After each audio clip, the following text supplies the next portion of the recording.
Therefore, the doctrine should be as simple and honest as possible. As soon as we know exactly who raised their hand against us, there is no more time left for philosophy. Duty.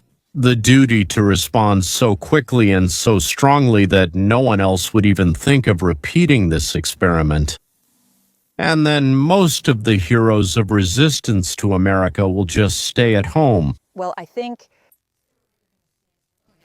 Stuart, you'll see, this is a return to his first-term policy, which was that he wouldn't try to contain Islamic State of Iraq and Syria or manage it. He would defeat Islamic State of Iraq and Syria. I recall that in early 2017, he visited a think tank and the Pentagon, ordering the generals leading the Syria operation to crush Islamic State of Iraq and Syria. And ultimately, that was the result we achieved. And keep in mind, General Dan Kane, his personally chosen chairman of the Joint Chiefs of Staff, was one of the generals who led in Syria. General Kane knows nearly everything about Islamic State of Iraq and Syria. My guess is he'll lead this and achieve another victory. We will strike Islamic State of Iraq and Syria targets all over Syria, wherever we can find them. Just attack. Definitely, and I think if we have cooperation from the Syrian government, there's little they can do in the air, as the Israelis have demonstrated.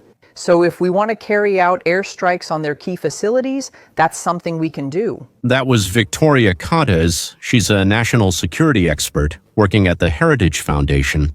This is a so-called think tank that Trump uses as advisors on domestic and foreign policy issues. The Syrian leadership will step aside, United States aircraft will fly into the region, and according to targets designated by the Israelis, will destroy everything related to Islamic State of Iraq and Syria, as well as Iranian Shiite militias, and God only knows who else. Who?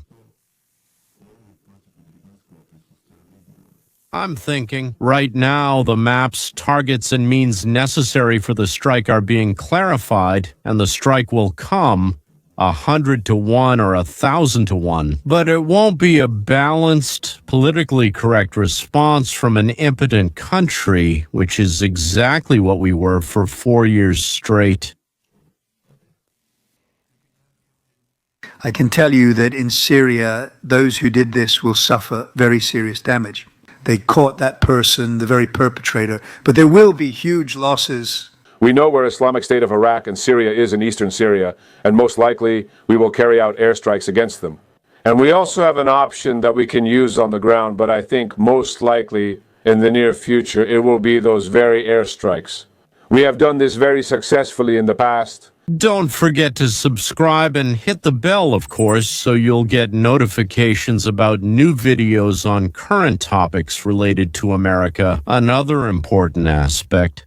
What do you think about proportional and non-proportional responses? What would you prefer? Write in the comments. Goodbye.